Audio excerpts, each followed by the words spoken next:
Okay, am I audible?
Okay, so coming to today's current affairs class.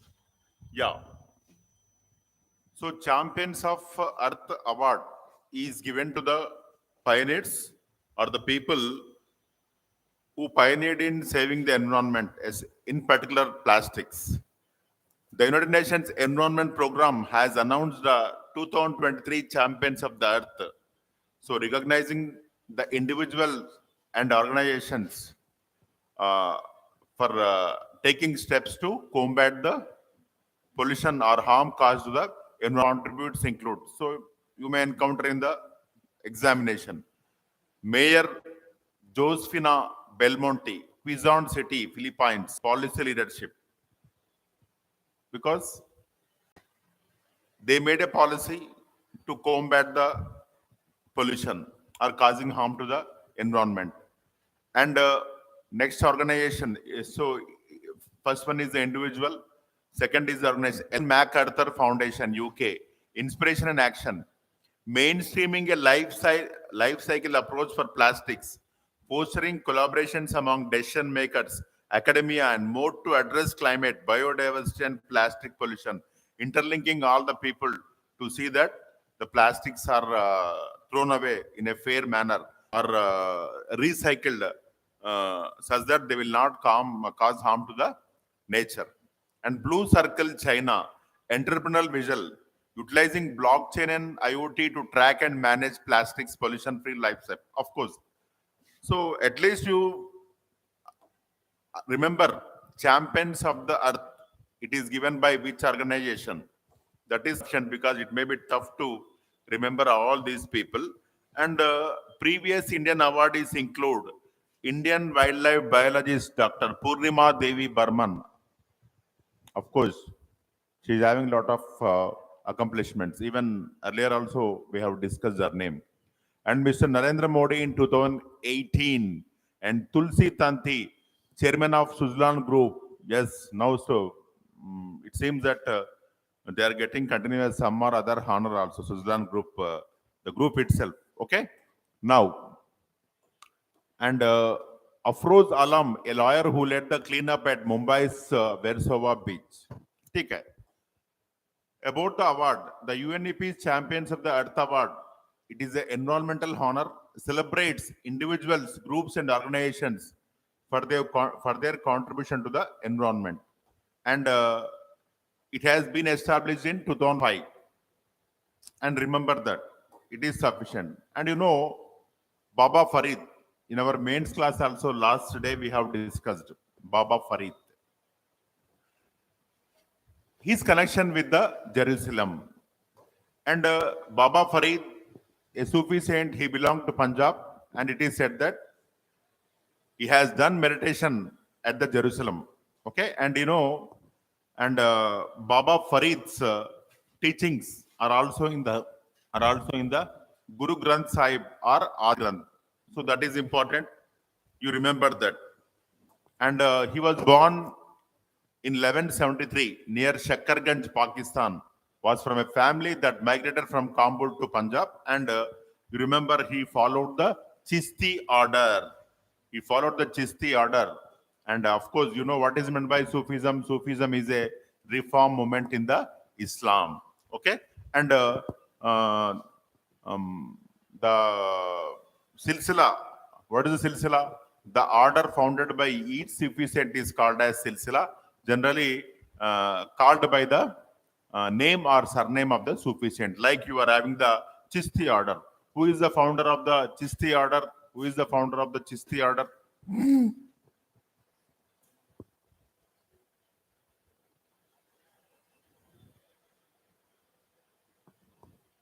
Ajmer, if I am not wrong, Kaja Moinuddin Chishti. Okay? Yes. Now, his significant impact is seen in Sikhism, where many of his verses are in the Adi Granth or Guru Granth Sahib, which we have discussed now. Yeah. And Baba Farid's most disciple was Sheikh Nizamuddin Alia, was responsible for making Delhi an important center of the Chishti Silsila. And you remember which Delhi Sultan, of course, 2 or 3 Delhi Sultans patterned him, and even Alauddin Khilji was also a disciple of the Sheikh Nizamuddin Alia. And even we have discussed in our routine classes, when Mongols invaded the Delhi, it is said that because of prayers of Nizamuddin Alia, Mongols changed name and they will retreat back. Okay? Yes. And you know, under whose guruship Guru Granth Sahib was compiled? Under whose guruship? Under whose Sikh guruship Guru Granth Sahib was compiled? Remember, this is Guru. It is Guru Arjun Dev Singh. Guru Arjun Dev Singh. Okay? Yes. Now, you know, we have discussed even in the last class also Indian government and also many state government and also many organizations are taking steps to preserve our indigenous cow variety. You are having Gir, even Sahiwal, Ongol, etc. The Rashtriya Gokul Mission, India's initiative to enhance indigenous cattle breeds, has primarily promoted the Gir cow breed due to its high milk yielding capacity and it can adapt for various climates. Take the example of Holstein of Germany, Jersey of UK. They cannot adapt to all climates. And even we have discussed those cows' milk belong to the A1 category, which is not good for health. And our Desi milk is of A2 quality, which is having a lot of immunity and it is good for our health. Now, Gir cow is an indigenous breed. Uh, Gir is originated in Gir forest in Gujarat and also found in Maharashtra. After all, earlier Maharashtra and Gujarat was a single stage.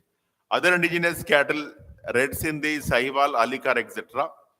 And Rashtriya Gokul Mission has focused on this cow such that its population will increase. Now, when you come to the next concept, Amangarh Tiger Reserve. Actually, it is in UP and it is an extension of the Jim Corbett National Park. The issue is the number of tigers in this reserve are increasing and it is causing harm to the other big cats like leopards. Then what happened? These leopards are moving away from the forest and they are entering into the human habitations, by which the man and animal conflicts have increased, by which few human beings died, and even they will attack the big cats and they will also die. That is the issue with this. Amangarh Tiger Reserve, an extension of the Jim Corbett National Park, has seen a marginal increase in its tiger population, and by which it is posing threat to other big cats. This phenomena has led to leopards venturing into human habitats resulting in over 35 leopards being captured in such areas and 16 people being killed in leopard attacks. In some cases, even human beings will also kill the leopards because they have to take their own safety measures. The expansion of the Amangarh Tiger Reserve is seen as a potential solution to protect big cat habitats and prevent future conflicts. Okay, that is sufficient. And of course, this was in news 15 days ago when the Infosys founder said that youth of India should work for more hours. How many hours? 70 daily? Okay, 70 hours per week. Somebody is saying 90 hours. 70, it is sufficient, I think. Okay. Now, see, generally what happens, yes, number of working hours, no doubt, it is needed. But the important thing is efficiency and even output. See, if you want to make one lorry of robo sand manually, suppose I will get the quartzite stones in a lorry, and I will ask our student Akhilasri to convert that quartzite stones into robo sand. And definitely, in my opinion, for her it may take maybe 10 years. 10 years, even she works for more than 70 hours a week, taking the challenge of Narayan Murthy. Definitely what he said is great. He is a great personality. No doubt in it. Along with that, what we need, it is not important to see that Akhilasri has spent all 10 years to convert one lorry of quartzite stones into robo sand. It is the importance of technology, how a single person by using the machines can produce more output. Output is very important. So a man can have more output if he or she is having the sufficient infrastructure. That is very important. If you are having a crusher, okay, it may even for 2 lakhs also you will get a small crusher, stone crusher. Then she can convert that boulders into sand or other building material maybe within 3 or 4 hours. So what I mean to say is, along with the working hours, infrastructure is also very important. Suppose my hometown is Thandur, and earlier, say 10 years ago or 15 years ago, when we were coming from Hyderabad to Thandur, the road was not good, and it took nearly 3.5 hours to reach Hyderabad. Now we are taking only 2 hours to reach the Hyderabad outskirts. Of course, we are having other problem. Up to outskirts, we will come at a faster rate. When you enter the Hyderabad, you can see the traffic. Yesterday, I went to Ashok Nagar campus in Bullet because I was having some work in between. Night, I was forced to drive the vehicle for 1.5 hours to cover a distance of less than 8 kilometers. So what I mean to say is not only the long working hours, even we need the infrastructure. So now what happened? We are having perfect road. We will reach at a shorter time. So what he said is correct. But along with that, efficiency, the percentage of output is also very important. Take the example of steel industries. The per capita output of steel industries in India is very less compared to the advanced countries. If for understanding purpose, a worker in steel industry is producing 5 kg of iron, in Japan he may be producing more than 50 kg. So what I mean to say is, along with the long working hours, we need the sufficient infrastructure. Then only you will get the desired output. And again, there are issues with the long working hours. because a person may face health issues. Nowadays, you can see cervical spondylitis, lumbar spondylitis, and even at a smaller age, few people are taking the insulin to combat the diabetes, or even few people are taking the BP tablets. So what I mean to say is, suppose if for 1 week, if she or he works for 70 hours, then what happens because of ill health? She or he may take leave for the 2 weeks. Like you people continuously will abstain from the classes. Somebody will come on one day. After 3 or 4 days, again somebody will come. There will be a lot of gap. You for you people in attending the classes. Monday somebody will come. Wednesday somebody will come. So if you work for 70 hours in a week, you may face ill health because our stressful life. Suppose, see, Narayana Swamiji Narayana Murthy ji told us to work 70 hours a week. Now what is happening? Suppose I am staying, say, 10 kilometers away from the high-tech city. Then I have to take my car to reach my office. What is happening? It will take 2 hours because of huge traffic. Again in the evening, 2 hours.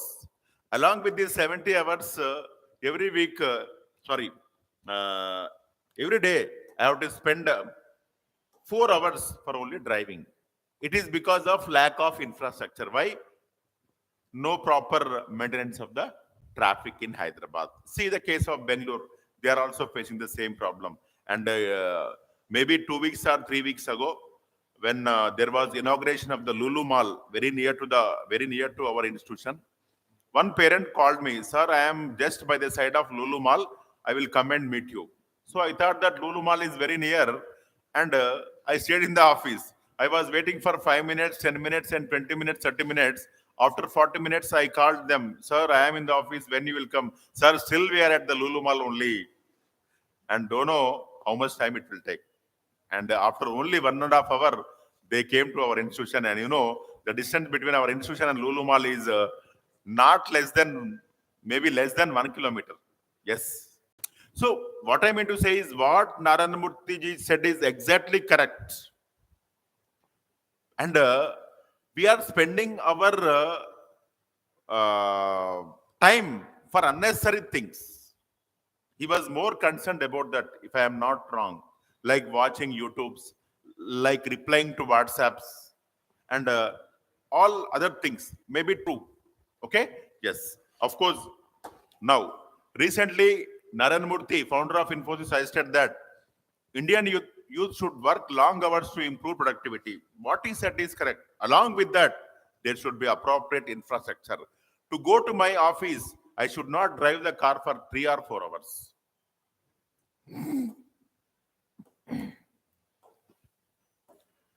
Okay. Now, benefits of long working hours, automatically our GDP will increase. And when more number of items are manufactured, automatically on every item, government will collect GST or some or other things. Automatically, the revenue for government will also increase. When the government revenue increases, automatically what happened? The government will involve in capex, that is capital expenditure. Again, it will regenerate the economy. Like 2 years ago, Madam Nirmala Sitharaman said that every 1 rupee spent by the government in course of time will collect more revenue than the 1 rupee. Okay? Now, businesses, automatically many businesses will increase. Suppose, see, if now a staff is working for 7 hours, if he increases, his working hours, automatically the output will increase and all the business will run in profit. That is a common sense question.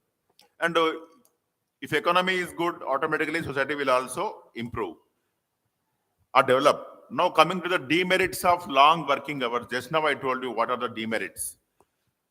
Decrease worker productivity and burnout. Okay? So, just now I told you, after coming to the office for 1 week, so next week you will apply for leave. Like our Akhilasri, this week she will come, next week she will apply for leave. Or our Surendra, time and again he will abstain from classes. Like our Tarun or our even Chinaraju went to hospital. He is having some issue. Okay? Yeah. Now, increased healthcare costs due to stress-related issues like higher medical expenses, limited opportunity for new entrants in the job market. Yes, health will get spoiled. You have to spend more for the Medicare. Reduced employee morale, frequent resignation and recruitment expenses diminish creativity and innovation in the long run. They will leave the job. No, I am unable to bear the stress.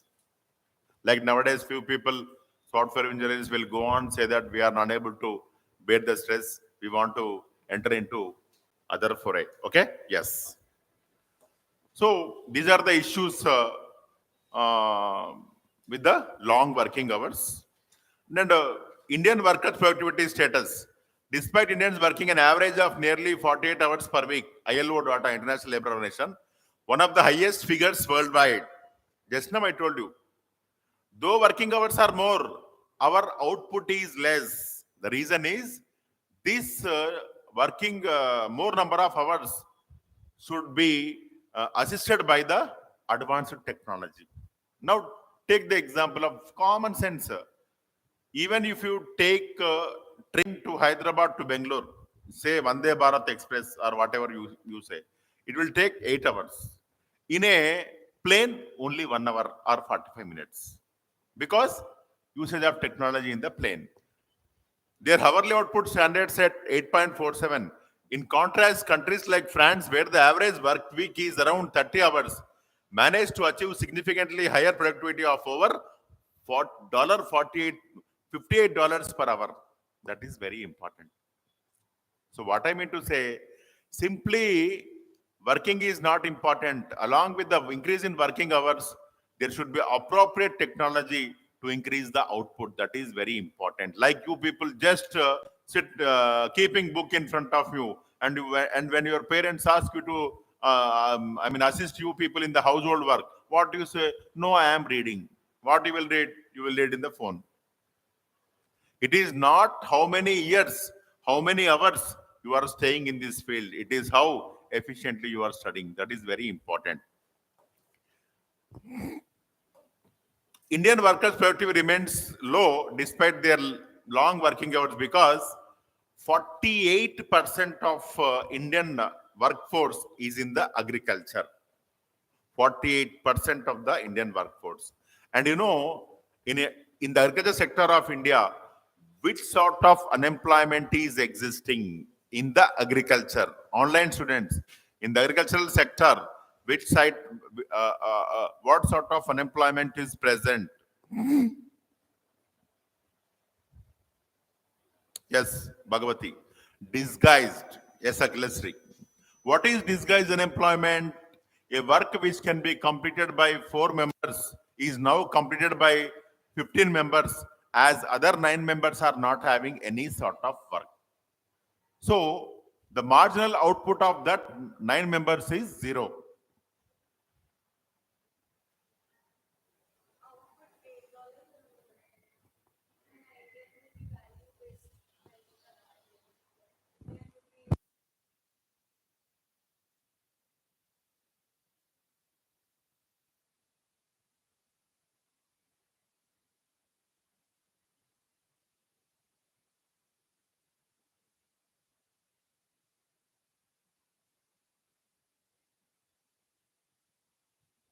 Yes. Then just now I was talking about the technology, the role of technology in increasing the output. That is very important. So India still have the outdated technology and insufficient skills. Okay. Yes, and bad working conditions and lack of innovation. Of course, you remember now India is involving in more and more innovations, no doubt in it. And you know, after all, the whole world has become a single country. You can purchase any item from the Alibaba or other Babas. The number of hours worked is not the sole determinant of productivity, and other factors such as technological advancement and human capital play a crucial role in enhancing overall productivity. That is very, very, very, very important. If any sort of such thing appear in your minds, try to address them.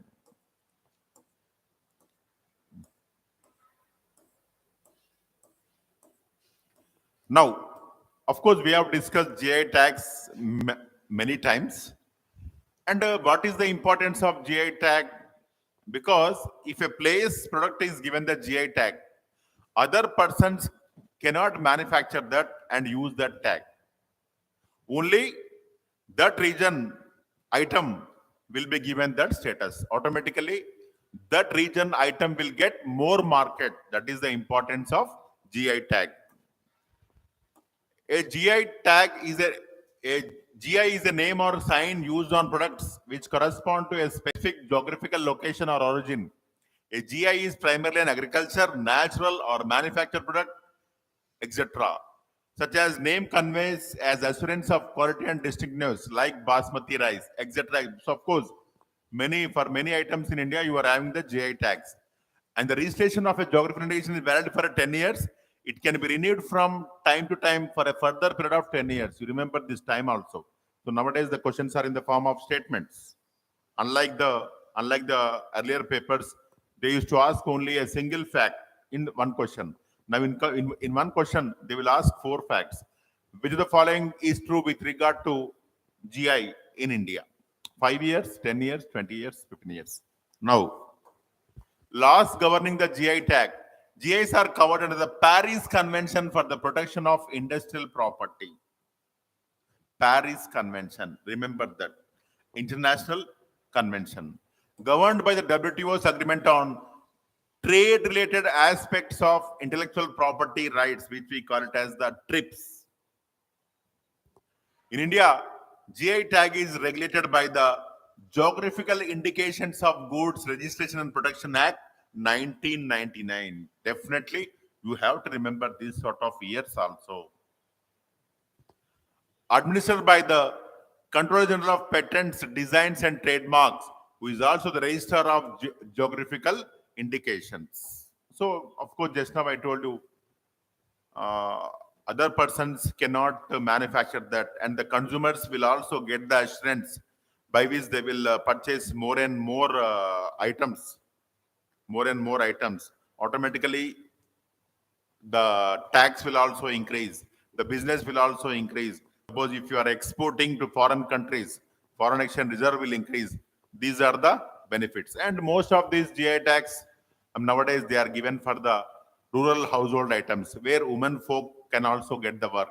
It will also give impetus for the women empowerment. So you should be able to write all these things. And which is the item in India which was given for the first time the GI tag?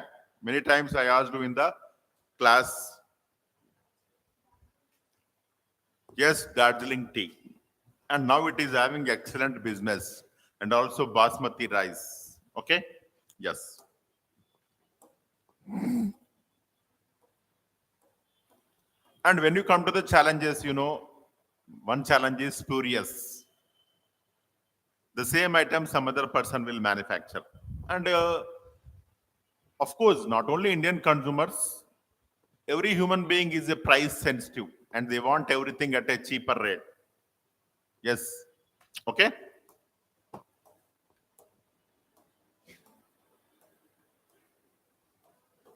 Now, Varsha Raikwa, Radio Bundelkhand. Varsha Raikwa, a radio jockey at Radio Bundelkhand, uses her radio show Shubh Call to address climate change and agriculture related issues. So she is helping the farmers. The radio show encourages farmers to share traditional farming solutions and connect them with experts. The program promotes sustainable practices like vermicomposting, organic farming, and from time immemorial, Indian farmers know about the organic farming. And nowadays, Indian government is also encouraging ZBNF. What is the full form of ZBNF? ZBNF. ZBNF.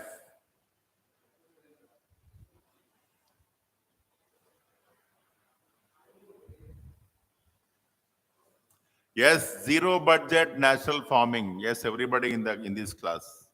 Not zero based. That is what I asked. Zero budget. Zero budget. Varshagaru, zero budget national farming. And the pioneer is Subhash Palekar. And with the help of cow urine, with the help of jaggery and other things, he will make a mixture, and automatically it is used, which we have discussed in our routine classes. Yeah, what is the difference between the vermicomposting and composting? What's the difference between vermicomposting and composting? Anusha from Palakul.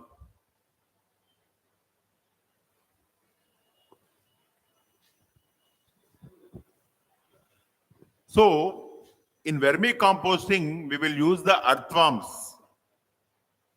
whereas in the compost, no need of earthworms, only because of the temperature generated inside by just sprinkling the cow dung and cow urine, the biodegradable material will be converted into the humus. Okay? Yes. So remember earlier, even we have imported the earthworms from Australia, and if I am not wrong, and the vermicompost generated by those earthworms was having the arsenic or other residues which were harmful for the crops. Okay? Yes. Impact of our work. Varsha Raikwar's work has inspired positive changes, including the development of water tanks and the adoption of eco-friendly practices among the farmers. The radio station also reaches a wider audience through its mobile application, and it conducts narrow casting sessions in villages to engage with farmers on environmental issues. Yes. And I think, if I am not wrong, in the last class we have discussed the Bunny Festival. So Bunny Festival is observed or celebrated in a village near to Kurnool in the present Andhra Pradesh, where the two villages people will fight to get command over the god, and they will fight with the sticks. In course of this, many people will die and many people will get injured, but still government is unable to stop this, because our constitution has guaranteed our culture as our fundamental right. Okay? During the traditional Bunny festival in Devargattu, Andhra Pradesh, Kurnool district, 3 individuals lost their lives and over 100 were injured on the night of October 24. So it is a traditional stick fight to get command over the god. Of course, we cannot comment anything adverse on this. It is a belief of the people. But still, in my opinion, we have to set aside all the beliefs which are inhuman. Even we should not harm the cattle. Okay?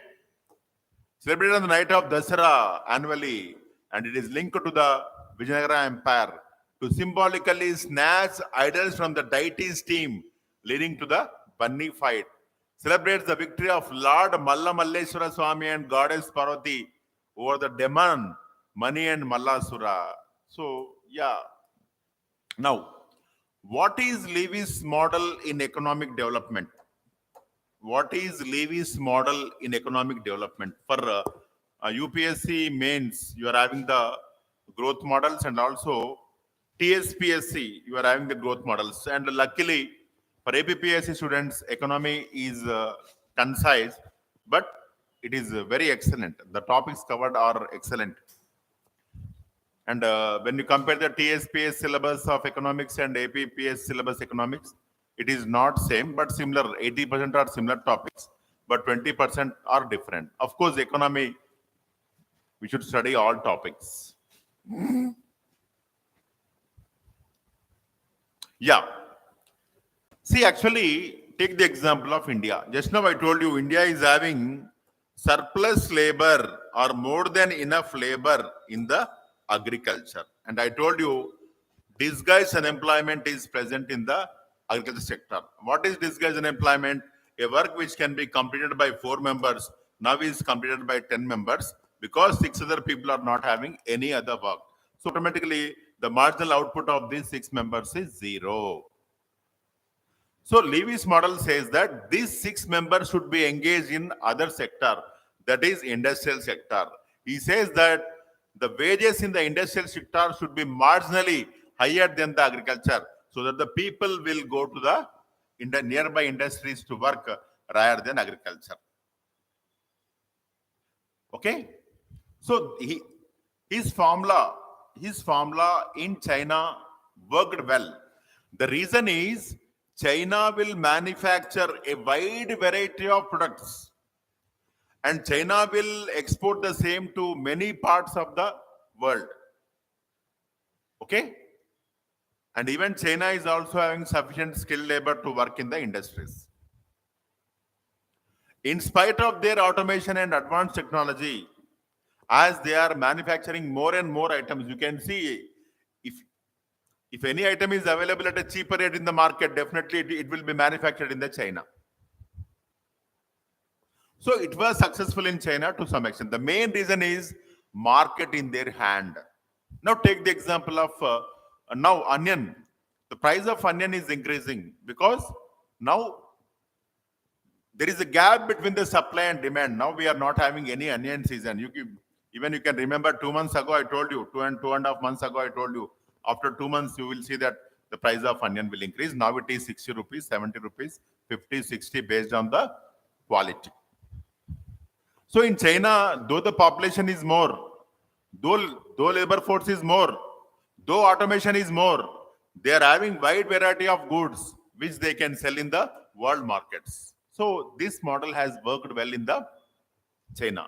But when you come to India, our industries now they are going for the artificial intelligence and also mechanization, AI and also mechanization, and even their market is less compared to the Chinese. If their market is less, they will establish more industries. So at least they will take a few more labor from the agriculture. That is not happening in India compared to the China. The Lewis model developed by economics William Arthur Lewis proposed that in underdeveloped countries with a surplus of low-wage labor in agriculture, industrialization could lead to economic growth. Okay, so we have to go for establishment of more and more industries such that the extra labor can be engaged in this. So our first 5-year plan, maybe first, second, they emphasized more on the industrialization of the India, of course, along with giving importance for agriculture and irrigation. So the first 3 or 4 5-year plans stressed on the industrialization. What is that strategy called? We have discussed a strategy.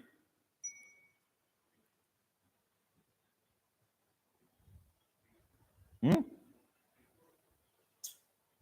It is secondary. What you said is also correct, but secondary.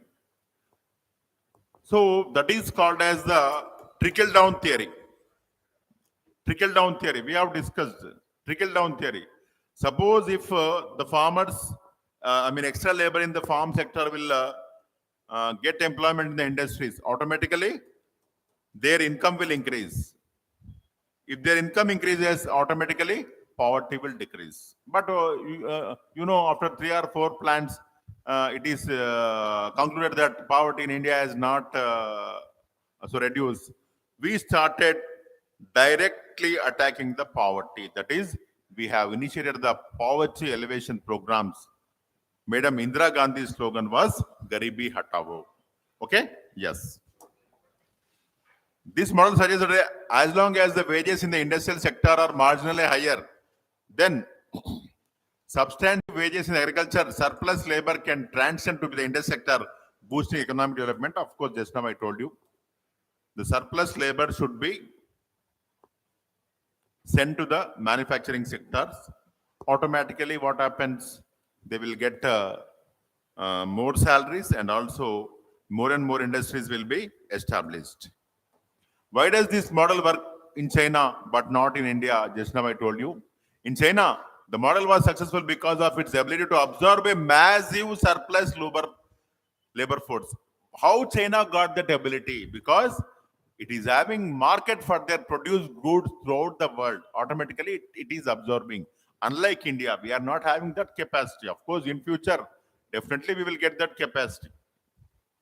But Indians will purchase maximum goods from China, starting from our toothbrush. The brush will be manufactured in China. Here they will put the label. And LED bulbs, 90% of LED bulbs are imported from China. Here they will put only brand. Okay? Yes. Ability to observe a massive surplus rural labor force, turning China into the world's factory. In contrast, India faces hurdles in implementing the Levy's model because manufacturing is becoming more capital intensive and reliant on labor displacing technologies like robotics and artificial intelligence. Don't think that China is not using this. China is using this in spite of its global market. It is absorbing more and more labor. Even whatever may be the case, there should be a person to drive.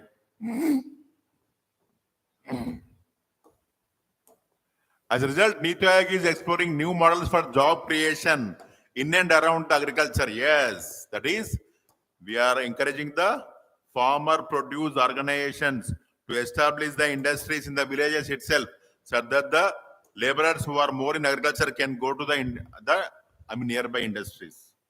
Farmer produce organizations and value addition to the food grains at the village level only, like making millet chickpeas, etc., or whatever may be the case. As a result, Niti Aayog is exploring new models for job creation in and around agriculture, focusing on value addition and agribusiness as potential source of employment. What is value addition? Like paddy, converting into rice is the value addition. Like wheat, converting into the flour is the value addition. Flour converting into the biscuits is the value addition. Mango converting into the mango jelly. Mango converting into the mango pickle. Okay? Yes.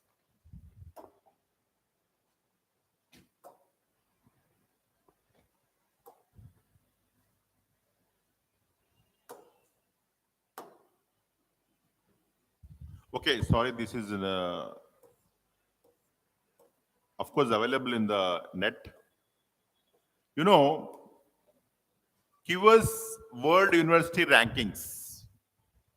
Sir చెప్పాడా చెప్పలే కదా పొద్దున్న sir చెప్పాడా okay Recently, the global higher education think tank, Quacquarelli Simmons, of course, spell it in a fair manner. I could not spell it, has released the QS Asia University rankings. Asia 2024, including 148 universities from India in the comprehensive list of 856 universities across Asia. And it is released annually by Quacquarelli Simmons. The rankings evaluate the performance and quality of universities worldwide. And you know, performance, quality, campus interview, students, teacher ratio, etc. The methodology considered indicators such as academic reputation, faculty-student ratio, employer reputation, sustainability, employment outcomes, international research network, citations for faculty, international faculty ratio, international student ratio. And the important is the research network nowadays in India. Our IITs are contributing more for the research networks, and even Indian government is also giving the funds. Even in the earlier classes, I told you that IISc Bangalore is applying for patents maybe daily or at least 3 or 4 items per week. We have discussed. And they, okay, top ranking universities. You remember Peking University, China, topped the list, followed by the University of Hong Kong and National University of Singapore. So almost all two from China only, because Hong Kong is in the dominion of the China, if I am not wrong. Indian universities performance. IIT Bombay retains its top ranking in India and is ranked 40th in Asia. 7 Indian institutions are among the top 100 in Asia, with 5 of them being Indian Institutes of Technology, that is IITs, along with the IISc Bangalore and Delhi University. Of course, Delhi, you know, they will be one or other university will be in the news for their achievement. Now, the great thing is the increasing visibility of Indian universities in the international ranking reflects the expansion of India's higher education landscape. So, 7 Indian institutions are among the top 100 means it is great. Sorry. Now, the great thing is India surpasses China. India has surpassed China in the number of universities featured in the QS World University Rankings Asia 2024, indicating a significant increase compared to the previous year, with 37 new entries from India, while China had only 7 new entries. Abnormal achievement as far as Indian universities are concerned. So definitely, India will become superpower. I have no doubt in it. Now also it is superpower, no doubt in it. It is providing the skilled manpower to all parts of the country, all parts of the world, including the USA. Okay? Now, and what are the Indian initiatives related to education and research? These sort of things are very important for the mains. It is a government scheme to provide regulatory architecture for setting up or upgrading 20 institutions, 10 from public sector and 10 from private sector, where the government will give aid. And you know, NEP 2020, one local language, one national language, one international language. Now, impacting research, innovation, and technology, imprint. It is a first of its kind pan IIT and IISc joint initiative to develop a new education policy and a roadmap for research to solve major engineering and technology challenges. Just now I told you, IISc Bangalore is applying for patents time and again. Okay? Uchatar Aviskar Yojana, UAY, it was announced with a view to promote innovation of a higher order that directly impacts the needs of the industry and thereby improves the competitive edge of Indian manufacturing. Okay? Yes.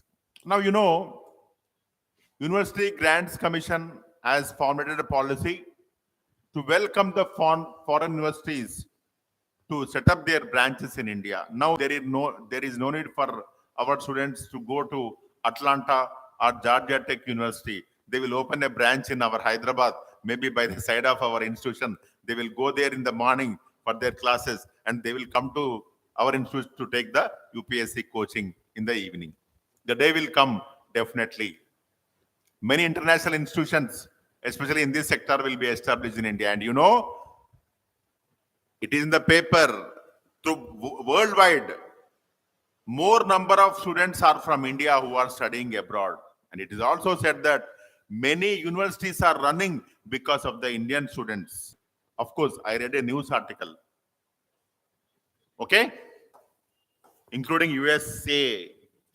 The University Grants Commission has recently released regulations that pave the way for foreign universities ranked among the world's top 500 to establish branch campuses in India. And this is in line with the National Education Policy 2020. And of course, they have given the procedure for that.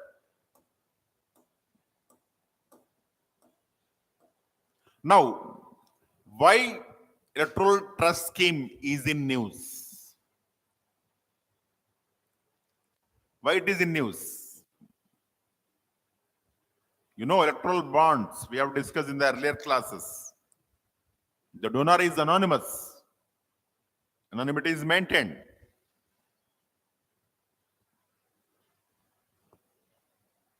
You know, in Supreme Court, if I am not wrong, there were heated arguments between Kapil Sibal and other person in the Supreme Court with regard to issue of the electoral bonds in the last week. So in course of time, this word came out, that is electoral trust scheme 2013. And you know, in 2013, India was under the regime of UPA government, United Progressive Alliance. And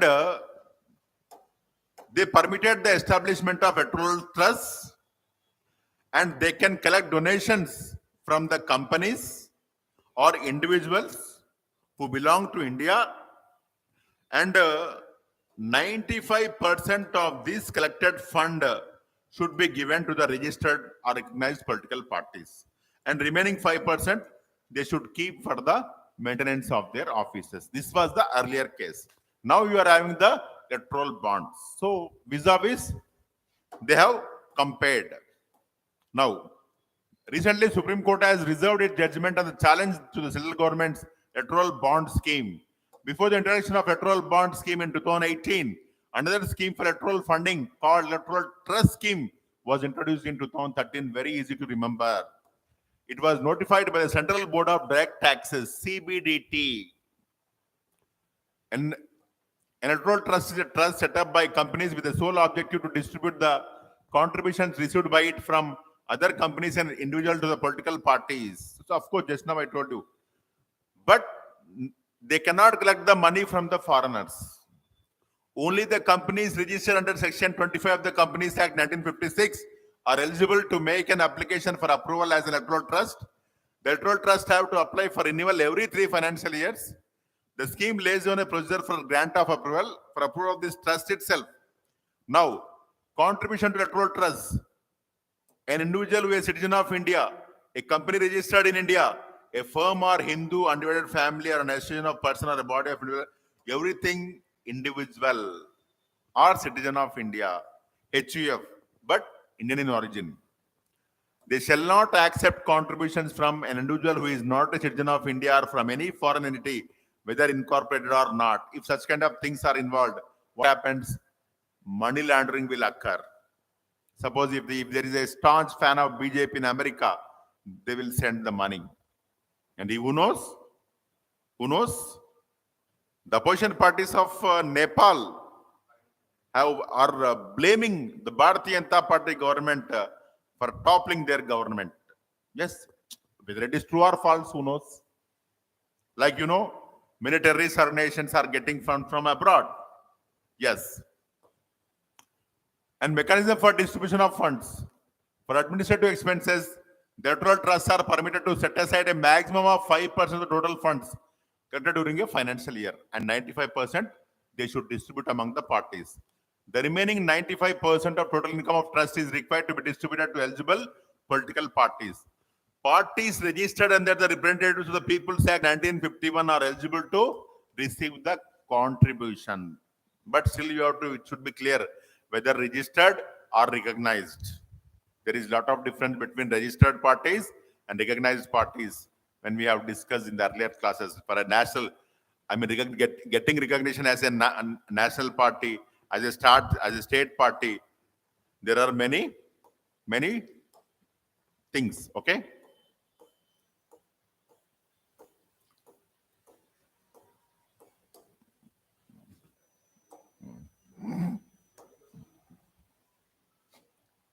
Now, of course, it is related to our history of Telugu state. Kondavidu fort belongs to which kingdom? Online students, already these offline students told. Kondavidu fort belongs to which kingdom?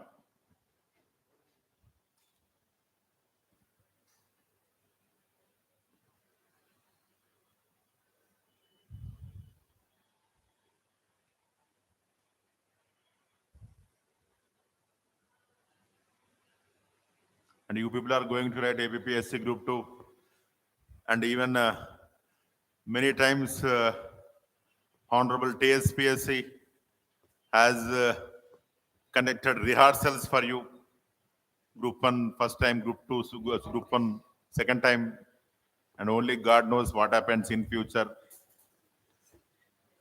So nobody is answering, including our great student and achiever Aparna also. So Kondavidu fort by the Reddy kingdoms. Later it went into the hands of the Vijayanagara Empire. So it is how Aparna is studying because of postponement of examination. All of my students lost their steam, no doubt in it. You are not thinking about yourself, but I am thinking about all of you and getting depressed. Okay? No issue. The Kondavidu fort in AP now hosts a cultural gallery showcasing its rich historical significance from 13th to 20th century. Because these Reddy kingdoms came into prominence after the fall of Kakatiyas. In which year Kakatiya Empire came to an end, Madam Asma Jabin Tiger? In which year Kakatiya Empire came to an end? ఎందుకు చెప్తున్నావు నువ్వు గుజుతా నేను Excellent. 1323. 1323. When the last ruler, Prataparudra II, was captured by the Juna Khan, who was later called as the Muhammad bin Tughlaq. And you know, Prataparudra II will jump into river Narmada and commit suicide. And this history is the history of P2 committing suicide is known by which evidence, which literary evidence has given the suicide of Prataparudra II? Vilasa copper plate inscription. Okay? Yes. Now what happened? The unique feature of Kakatiyas, they have introduced the Nayankara system. Nayankara system. Like in coming years, in coming centuries, Akbar's Mansabdari system.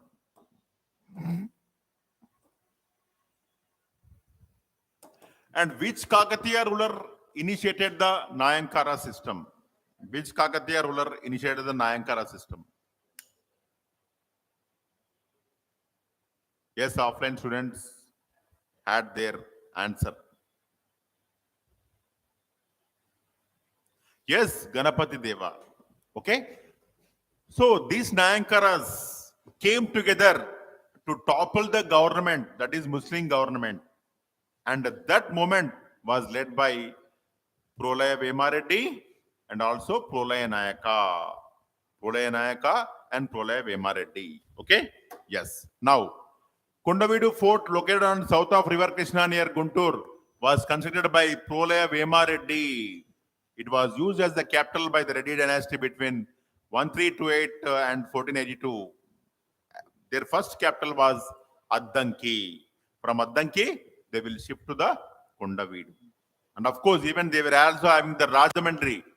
In course of time, a new branch of Reddy kingdoms, Reddy kingdom of Rajamandri, was established. Which king of Reddy kingdom established the Reddy kingdom of Rajamandri? Boliye Asma Jabin.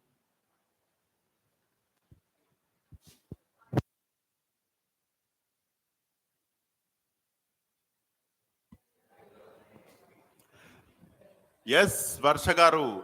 Kumaragiri Reddy, not Kataya Vema Reddy. Kumaragiri Reddy will occupy the regions near the Rajamandri and he will establish the kingdom. Kumaragiri Reddy. Of course, Kataya Vema is brother-in-law. Very bad. Okay? Yes, yes. Now, it was taken by the Vijayanagar Empire Krishnadevara in 1516. Now, when you come to the Pauradvani program is an initiative by the Kerala State Literary Mission to create awareness among the common people with regard to democratic values, with regard to moral values, with regard to ethical values, and with regard to ill effect of social beliefs which are not having any base, and also social evils. The Kerala State Literacy Mission is launching the Pauradvani program in Ernakulam and Aitara district to shape informed and independent citizens, to have the scientific approach, independent thinking, secularism, democratic spirit, constitutional values. Now, even the parliament is also not maintaining the constitutional values. Why I am saying Honorable Speaker is not acting in a impartial manner. We have discussed in the last class. Yes.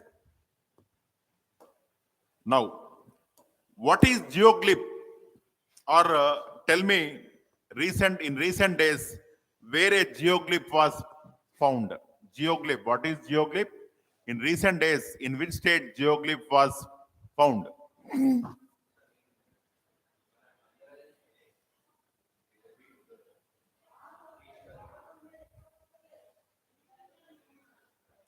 So it is found in Telangana only. Okay, a remarkable archaeological.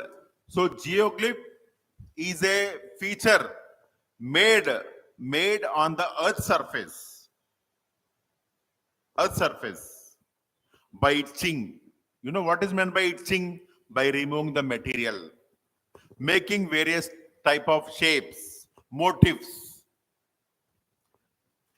A, remark, a remarkable archaeological discovery has been made in Telangana with the unearthing of a 3,000-year-old geoglyph in the form of a circular design near Mudichi Talapalli in the Medsel Malkajgiri district. So very near to our institute, but our students are unable to answer. Yes, very near to our institution because Medsel Malkajgiri district where we are staying, almost all. A geoglyph is a large, intricate design or motif created on the ground surface, often by arranging natural materials also, by etching, by removing the material. Notable examples include the Nazca lines in Peru and the Uffington White Horse in England and now in Telangana. The geoglyph measuring 7.5 meters in diameter, it is perfect. It is a perfect circle with a perfect circle shape and two triangles inside is the first of its kind found in Telangana. It has been dated to the Iron Age around 1000 BCE. Experts suggested that it might have been a model for megalithic communities when planning their circular burial sites. Yes, they planned the circular burial sites.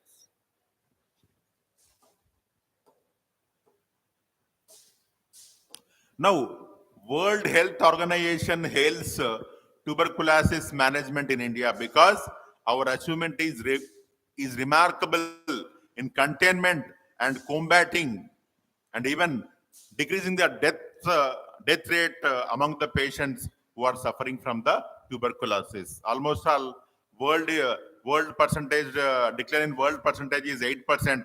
Ours is 16%. India's efforts in tuberculosis management have received international recognition from the World Health Organization in their global TB report 2023. India's achievement 16% reduction in TB incident from 15 to 22, nearly double the global decline rate of about 8%. So achievements of India in health, if you get any mains question, you can write it as you can write these to substantiate your answer. Of course, about TB, I am not the right person, and your science sirs will teach. It primarily affects the lungs, is caused by the bacteria, Mycobacterium tuberculosis, and spread through the air. Common medications for TB include, of course, I am not doctor. Now, Women for Water, Water for Women campaign.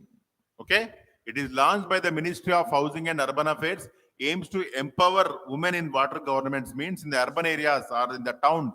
The women are taken to the treatment plants such that they will get acquainted with the technology used in that. You know what is water is treated before it is supplied for our domestic purpose. Under it, women will visit water treatment plants to learn about water treatment process and quality testing protocols. The campaign focuses on installing a sense of ownership among the women towards infrastructure with over 15,000 self-help groups, women participating in it. Now, you know, diaspora means our people living abroad. Tamil diaspora contributing to India's freedom struggle. You may get in the examination, especially in South Africa, along with Gandhi, many Tamil personalities participated. Govindaswamy Thambi Naidu, a key member of the Satyagraha campaign led by Mahatma Gandhi during 1906 to 14 in South Africa. And Monchi Nayakar focused on freedom and justice, advocating for Indian rights in South Africa. Janaki Ati Nahapan, member of Indian National Army, fought against the British in World War II. Okay? Yes. Now, Mahadev app was in the news because the owner or director of the Mahadev app performed marriage of their kin in Dubai, spent nearly hundreds of crores. So it attracted the enforcement directorate, by which they initiated a probe on the Mahadev app. There are many such betting apps in India, and youth are getting acquainted with them, and they are spoiling their life. आप कौन सा app में खेलते हैं? यही? Yes. The Ministry of Electronics and Information Technology has issued blocking orders against 22 illegal betting apps and websites. Many are there. Still many are there. Yesterday, I gave a small ad in OLX. They called me and they want to transfer money only through online. What happens? My bank balance will be cleaned within no time. Though my bank balance has reduced drastically, it is running in minus because of this aftermath of COVID-19 business. Okay? What is Mahadev app case? The case involves illegal betting activities to the Mahadev online book. The enforcement directorate is conducting a money laundering probe. Several individuals, including actors, they have promoted the app. Automatically, anything is promoted by the celebrities, they will have a good business. Like even our edtechs are also have also propagated their through the celebrities. Okay, yes, and you know what is online betting? That is cricket betting, etc., etc. And I okay. The legal aspect of online betting, it is nothing but Section 69A of the IT Act 2000. Again, the problem in this is betting and gambling will come under the state list or central list or concurrent list. That is very important. Betting and gambling will come under which list? State list or concurrent list or union list?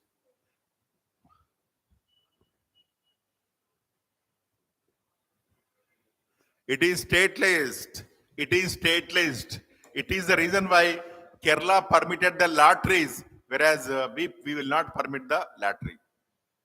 Telangana government has banned all the apps. Yes. Goa will permit casino if I am not wrong, and our people will go to Singapore or something like that, and they will to play the casino.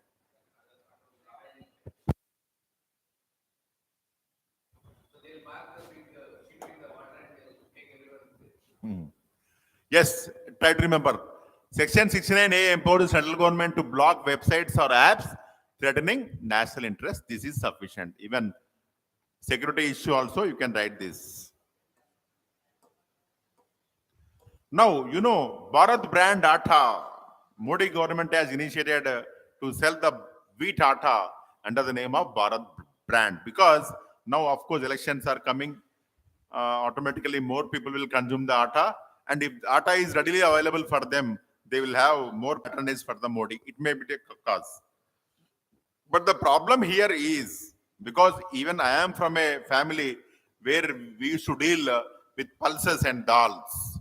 Once this wheat is converted to atta, it will get spoiled within no time. That is the issue. That is the issue. Of course, it is not our matter here. The government has reduced the price of state-produced Bharat atta by 2 per kg to control the prices during the festival. Now, actually, it is 27.50 per kg. It is very less compared to the Ashirwad atta, Annapurna atta, which are more than 50 rupees. Even local roller flour mill atta is also more than 40 rupees. So everybody will flock the ration shops to purchase this. That may be good. But if it is inferior, then government will suffer huge losses. Nobody will be the taker. Then government has to sell it to the cattle feed. That is the problem with the atta. It is very tough to handle the atta. Of course, remember, and NAFED, MarkFed, you are having you are having government marketing agencies like MarkFed, Marketing Federation, NAFED, National Agricultural Federation, etc. They will involve in marketing. Of course, you know, deep fakes. What is meant by deep fakes? Like morphing. Like morphing. Okay, sir has told. Yes. So that's all for today. Thank you for your patience and thank you for your cooperation. Thank you a lot. అందరూ అడుగుతుండ్రు ఫోన్లు చేసి మరి